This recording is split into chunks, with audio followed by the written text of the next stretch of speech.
परमेश्वर को धन्यवाद दी যে আজ সত্যি পরমেশ্বর অনুগ্রহ করেছে তার উপস্থিতিতে আমার কিছু সাক্ষ্য বা তার মধ্যে কিছু বাক্যকে শোনানোর জন্য তার জন্য পরমেশ্বরকে অনেক ধন্যবাদ দিই। তো আমরা উপবাসের মধ্যে আছি, হ্যাঁ না? তো উপবাস বিষয়ে কিছু আমরা দেখব। তো বাস্তবিক আমরা যে উপবাস করি, হ্যাঁ না, উপবাস অ্যাকচুয়ালি কিভাবে আমাদের করা উচিত বা কী প্রকার হওয়া উচিত, না হয় আমাদের কি হবে, শুধু খিদায় থাকা ছাড়া আর অন্য কাজ হবে না। আমরা যদি 1 মাস 1 বছর উপবাস করতে থাকি কোনো লাভ নাই, কারণ পরমেশ্বর পরিষ্কার রূপেই ওই জায়গায় বলে দিয়েছে, হ্যাঁ না? তো আজ সবথেকে বড় বিষয় আমার প্রিয় লোক যে আমরা প্রভুর উপস্থিতিতে আসি, প্রার্থনা আরাধনা বাক্য প্রচার করি, বাক্য শুনি, কিন্তু মেন বিষয় আমাদের জীবনে বহুত কমতি আছে। যে বিষয়টা যদি আমরা বাক্যকে ধীরে ধীরে পড়তে থাকি তো আমরা সেই জায়গায় অবশ্যই বুঝতে পারবো তো আমাদের কতটা কমই আছে। তো যিশায় ভবিষ্যদ্বক্তা পরিষ্কার রূপে সে জায়গায় বলছে, তোমরা যে প্রার্থনা করছো, উপবাস করছো, সত্যি কি তোমরা আমার জন্য উপবাস করছো বা প্রার্থনায় আছো? যিশায় ভবিষ্যদ্বক্তার 58 অধ্যায়কে আমরা বার করি, ঠিক হয়ে একদম। উপবাস করিয়াছি, তুমি কেন দৃষ্টি করো না? আমরা আপন আপন প্রাণকে দুঃখ দিয়েছি, তুমি কেন তাহা জানো না? দেখো তোমাদের উপবাস। 1 মিনিট ওইখানে একটু থাকো। এইখানে কি করছে উপবাসকারীরা? কি করছে? প্রশ্ন করছে পরমেশ্বরের কাছে। কি করছে? প্রশ্ন করছে যে আমরা তো কি করছি, খিদায় আছি, আমরা প্রার্থনা করছি, কিন্তু আমাদের প্রার্থনার উত্তর আমরা কেন পাইনি, হ্যাঁ না? তো সেই প্রকারের আজকেও আমরা প্রার্থনার মাধ্যমে আমরাও প্রার্থনা করছি প্রভুর কাছে, প্রভু আমরা তো হয়তো অনেক দাস দাসিনী এসেছি, অনেকেই প্রার্থনা করেছি, কেন আমরা উত্তর পাইনি, হ্যাঁ না? তো কি করছি আমরাও সে একই প্রকার একই সিস্টেমে আমরা কি করছি জিজ্ঞেস করছি পরমেশ্বর, হ্যাঁ না, যে আমরা তো প্রার্থনা তো করছি, উপবাস করছি, তবু কেন আমাদের প্রার্থনা শোনা যায়নি? আমরা দীর্ঘদিন ধরে উপবাস করে আসছি, প্রার্থনা করছি, কিন্তু আমাদের প্রার্থনা কি হয়েছে? রুদ্ধ হয়েছে, প্রার্থনার উত্তর আমরা পাইনি। দেখো নিচে কি বলছে, দেখো তোমাদের উপবাস, হ্যাঁ,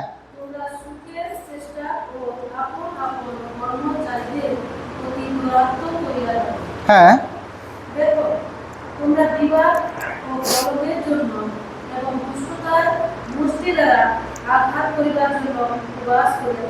হ্যাঁ, হালেলুয়া। এখানে যদি বুঝা নাই জানো, মানে বহুত প্রকারের বিষয় এখান থেকে বেরিয়ে আসে। অনেক সময় আমরা উপবাস করি নিজের স্বার্থের জন্যে। স্বার্থ মানে আমরা বুঝতে পারি অটোমেটিক, আমার এটা হয়ে যাক, সেটা হয়ে যাক, হ্যাঁ না? তো উপবাসের দ্বারা আমরা কি আমাদের সাংসারিক বিষয়বস্তুকে পাওয়ার জন্য আমরা কি করি? উপবাস করি। কিন্তু অ্যাকচুয়ালি আমরা কোনো সময় কি পরমেশ্বরকে এটা বলি, প্রভু আমার কিছুর দরকার নেই, তোমাকে দরকার আছে? এই প্রকার কতজনের আছে? কতজন প্রার্থনা আমরা করি? আমরা চাই আমাদেরই ভরুক, আমার সন্তান পড়াশোনা করুক, বড় হোক, আমার গাড়ি বাড়ি হোক। আর আজ বিশেষ করে এই প্রকারই হয়, আমাদের ভুলের কারণে আমরা এই আঘাত পাই বেশি। আমাদের কি বলো, পরমেশ্বর বলছে সমস্ত প্রাণ আর শক্তি দিয়ে আমাকেও কি করো? ভালোবাসো। কিন্তু ভালো করে যদি আমরা দেখি আমার পুলক, আমাদের প্রাথমিকতা অন্য জায়গায় আছে, হ্যাঁ না? সত্যি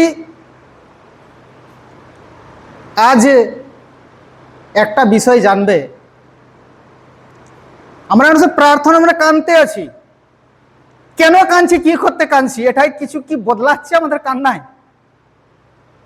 আমাদের আঙ্কেল ওই কথাটা বলে, যখন দেখো চার্চে ঢুকো যেমন কে মরে গেছে।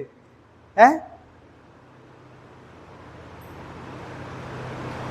বলে না, আরে কাঁদছি কিসের জন্য, আবার জানতে হবে আমাদের কান্নাটা কিসের জন্য হচ্ছে। আমি বসে আছি, আমি প্রার্থনাও করতে পারছি না, ভিতরে ভিতরে যেন ভাঙছি। আমি সত্যি বসে আছি, প্রার্থনা তো পাচ্ছি না আমি প্রার্থনা করতে, আমার ভিতর ভাঙছে। কারণ কিছু বাক্য আমাকে কি করছে, এমন আঘাত লাগাচ্ছে, তোকে এই জায়গা বদলাবার আছে। আমরা যদি প্রার্থনা করি, কান্দি, আমাদের যদি বদলাবের জন্য কিছু প্রেরিত করছে নি, তাহলে এখানে আমাদের বেকার। প্রথম আমাদের প্রেরিত করবে কি করার জন্য, বদলাবার জন্য। যে আঘাত হানি আমাদের জীবনে আসবে, যা এই জায়গাটা তো পরিবর্তনের প্রয়োজন আছে, এই জায়গায় কি আছে, আমাদের পরিবর্তনের প্রয়োজন আছে। আজ আমরা শুনি বাক্যকে, ব্যাস তারপরে চলে, কিন্তু আমরা নির্ণয় কোনো সময় নিইনি যে আমার বদলাবার প্রয়োজন আছে। আমি সত্যি প্রভুর উপস্থিতি বলছি, আমি অনেক এখনো ফেঁসে আছি, মানে কি বলবো, মানে বদলে সম্পূর্ণ প্রভুকে দিতে চাইছি আমি নিজেকে, কিন্তু এখনো কিছু এমনই বাধা আছে, তার জন্য আমি এখনো বেরিয়ে আসতে পারিনি। কিন্তু প্রভু সেই জায়গা থেকে আমি বার করে নিয়ে আসছে।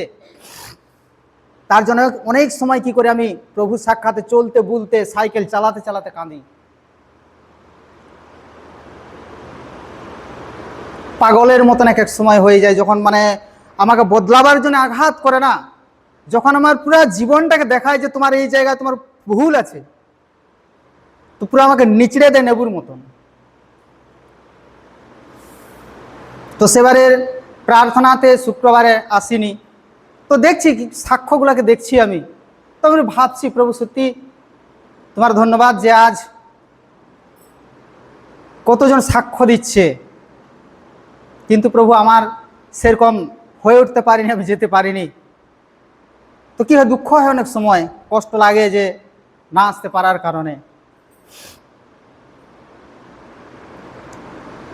তো ওইভাবে যখন ওই মানে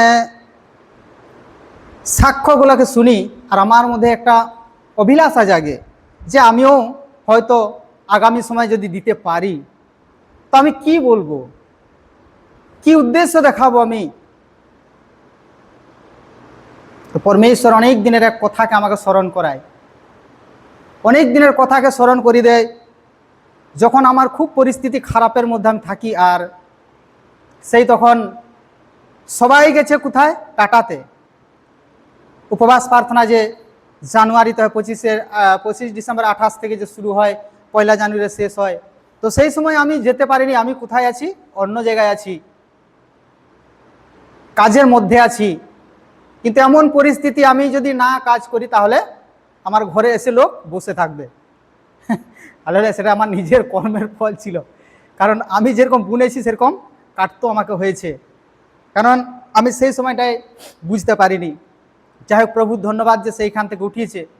তো সেই জায়গায় যখন থাকি, পরমেশ্বরের সাক্ষাৎ, প্রভু ওইখানে কত আনন্দ হচ্ছে, তোমার উপস্থিতি কতজন মানে তোমার আশীর্বাদকে পাচ্ছে। কিন্তু প্রভু আমি আজ একা এখানে, না আমার পরিবার আমার সাথে আছে, না আমার সংস্থার কেউ আছে, না কোনো পবিত্র লোকের জন্য আমার কি আছে, তাদের সঙ্গে আমি থাকতে পারছি না, সেইখানে যেতে পারছি। আজ প্রভু আমি একা, আজ একা হয়ে গেছি। আমি এই স্থানে আছি, তোমার কাছে প্রার্থনা করছি প্রভু, সেই জায়গায় যা ভবিষ্যবাণী করা যাবে, যা কিছু সেই জায়গায় বলা যাবে প্রভু, আমি যেন সেটা জানতে পারি। প্রার্থনা করার উপর শুয়ে পড়ি, প্রভু প্রার্থনা করছি যেন আমি তোমাকে প্রথম ধন্যবাদ দিতে পারি। যখন প্রথম 1 জানুয়ারি প্রথম 12টার পরিচয় আমরা করি, সেই ধন্যবাদ যেন প্রভু আমি তোমাকে ফার্স্ট দিতে পারি। তো ঠিক সেই সময় ঘুমিয়ে যাওয়ার পরে ভাবছি কে আর ডাকবে, শুয়ে যায়, যা হয় দেখা যাবে। কিন্তু এক ভাই কি করছে, রাত ঠিক 12টা বাজতে ওই 5 মিনিট মতন বাকি আছে, ফোন করেছে আমাকে। অতদিন ফোন করেনি, সেই দিন আমাকে ফোন করছে, বলে দাদা তুমি কোথায় আছো? আমি কেন, বালেশ্বরেতেই আছি। দিয়ে বলি কি ব্যাপার তুমি বলো। বলে না, তুমি যদি ঘরে গেছো তাহলে তোমাকে একটা জিনিস আনা করাতাম। আমি বলি, যেই জিনিসটার কথা তুমি বলছো সেটা আমার দ্বারা আনা সম্ভব নয়, কিছু নেশার জিনিসের কথা বলছিল। তো হঠাৎ সেই টাইমে আমাকে ডেকেছে, 5 মিনিট বাকি আছে, ডেকে দিয়েছে।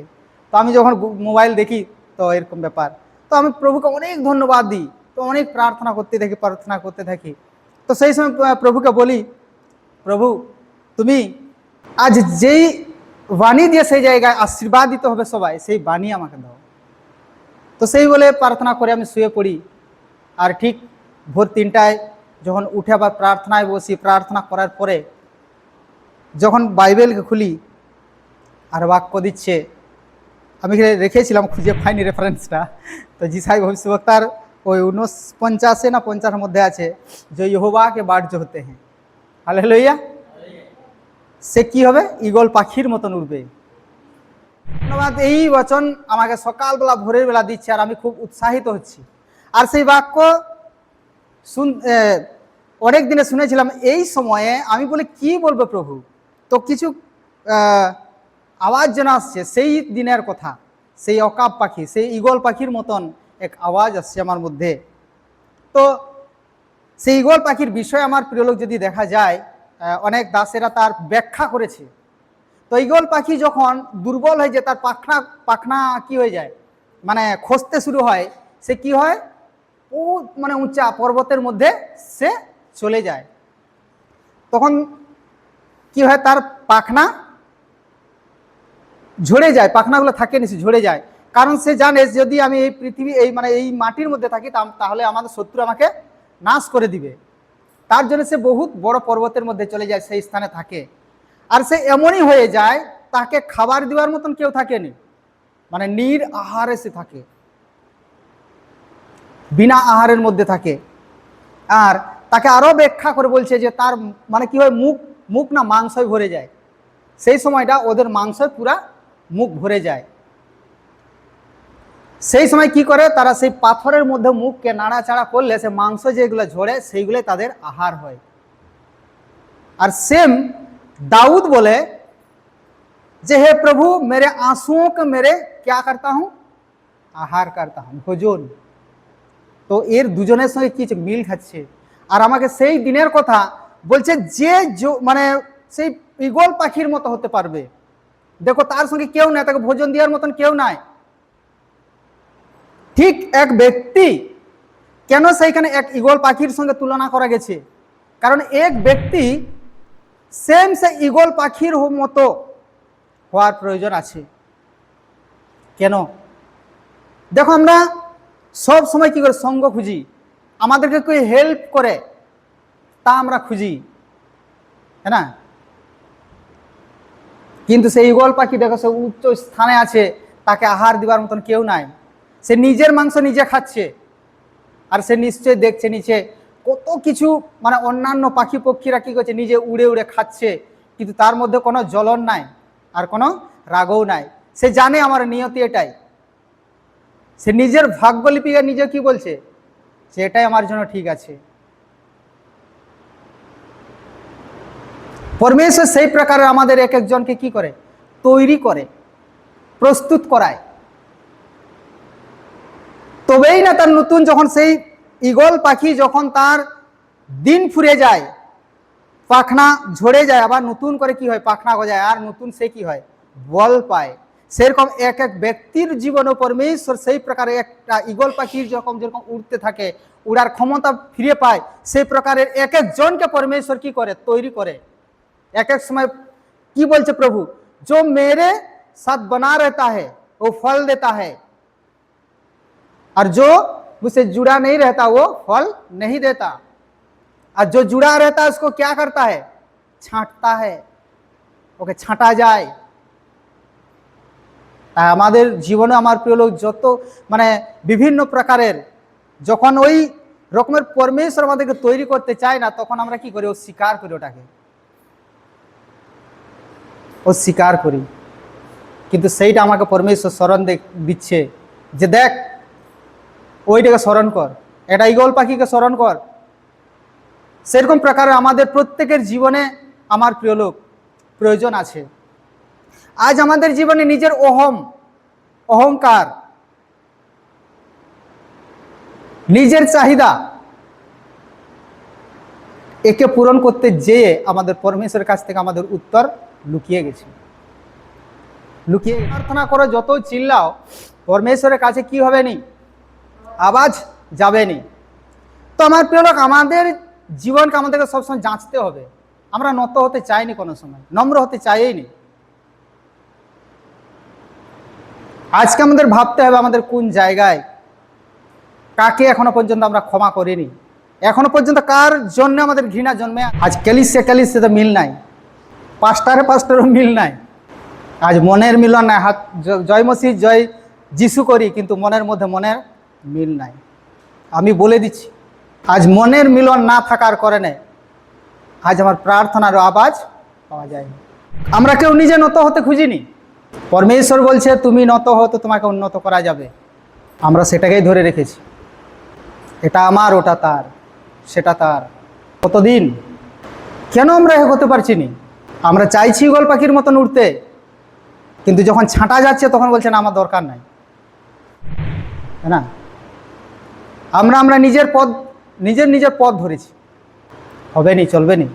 জীবনে কি রগড়া ঝগড়া এটাই চলে আসছে। আমাদের পরিবর্তন প্রয়োজন আছে। আমাদের একই দর্শন, একটাই উদ্দেশ্য, আত্মা জেতার, আত্মা বাঁচাবার। কিন্তু নিজেকে বলিদান দেওয়ার জন্য আমরা তৈরি নাই। তো উপবাস, আমার প্রিয় লোক, উপবাস যদি করতে হয়, সঠিক উপবাস আমাদেরকে করতে হবে। নিজেকে নম্র করো। কি বলছে যে ঝাউ গাছের মতো নিজেকে কি করো? নত করো। সমস্ত দুষ্টতাকে দূর করা, যার প্রয়োজন আছে আমার প্রিয় লোক, আমাদের কতটা দুষ্টতা আমাদের জীবনে আছে, অন্য জিনিস এইগুলা। কারণ প্রভু শেষের সময় একটাই বলছে যে আমি কারো ভবিষ্যবাণীও দেখবো নি, কত লোককে সুস্থ করেছে তাও আমি দেখতে যাব না। আমি এটাই দেখব, তুমি কতজন ক্ষুধার্তকে খাইয়েছ, বস্ত্রহীনদেরকে বস্ত্র দিয়েছ। আমাদের খুবই প্রয়োজন আমার প্রিয় লোক এইগুলো করার জন্যে। আমি চেষ্টা করি কিন্তু পারিনি। আজ পরমেশ্বর এইগুলো বলতে চাইছে, আমার ইচ্ছা জাগাচ্ছে, কিন্তু পরমেশ্বরকে এটাই প্রার্থনা করি যেন আমি করতে পারি। কিন্তু আমাদের উদ্দেশ্য আলাদা হয়, আমরা উদ্দেশ্য আলাদা রকম ভাবি। আমরা শুধু সেবকায়ের মেতে যাই, সেবকায়ের দিকে ধরে যাই। প্রচার করা, প্রার্থনা করা, প্রচার করা, প্রার্থনা করা। কিন্তু আরও কিছু কিছু জিনিস আছে, সেইগুলো আমাদেরকে উৎসাহিত হতে হবে। আমরা আমাদের আগুয়াদের থেকেই শুনেছি, আঙ্কেল অনেক সময় বলে যারা বস্ত্রহীন শীতের সময় থাকে কি করে, তারা রাত্রেবেলা যায়, কেউ না দেখুক, সেই সময় যেয়ে তাদের কি করে বস্ত্র দান করে, মানে কম্বল দান করে। সেই প্রকারের আমাদেরও হওয়ার প্রয়োজন আছে আমার প্রিয়। যদি আমরা এই প্রকারের কাজ আমাদের জীবনে করি, আমাদের জীবন থেকে সব কিছু মুছে ফেলতে হবে। না অহম, না অহংকার, না বড় না ছোট। নিজেকে সম্পূর্ণরূপে নম্র করো, দিন করো। নিজেকে পুরা কি করে একবার ছোট। তার জন্যে প্রভু বলছে যে বড় হতে চায় নিজেকে কি করে আগে ছোট। আমাদের ছোট হওয়ার প্রয়োজন আছে। আমি নিজেকে সবসময় এই বিষয়গুলাতে আমি কি করি, তুলে ধরার চেষ্টা করি, হওয়ার চেষ্টা করি। যতক্ষণ হতে পারিনি তখন প্রভুর কাছে প্রার্থনা, প্রভু আমাকে তুমি বানাও, তুমি একে হতে সাহায্য করো।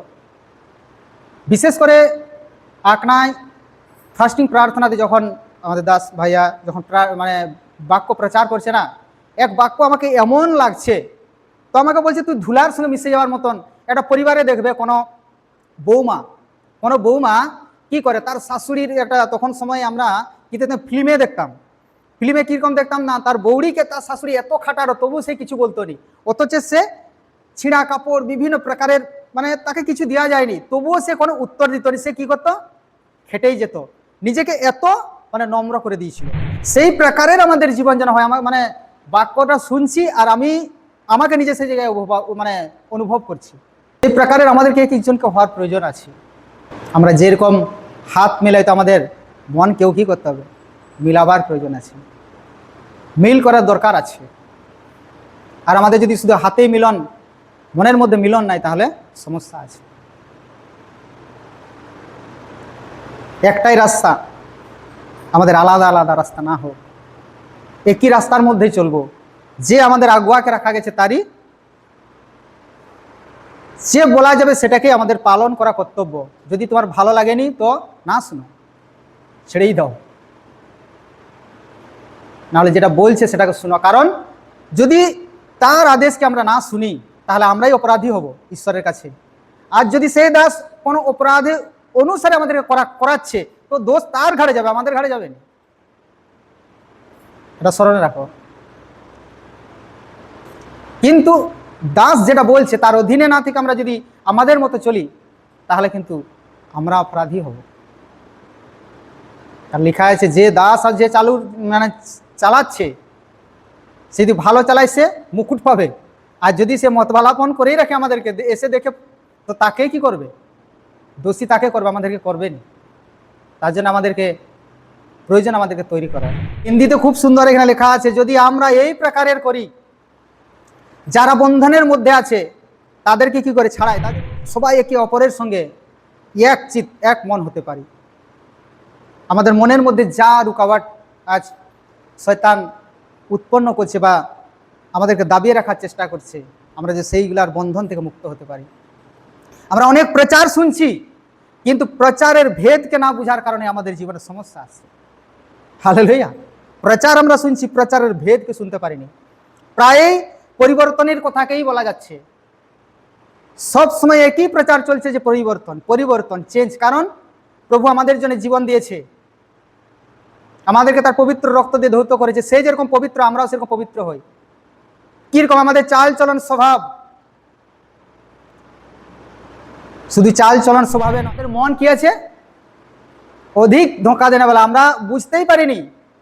আমাদের প্রত্যেকটা কারবাহাট জ্বলন কোথায় উৎপন্ন হয়? আমাদের মনে।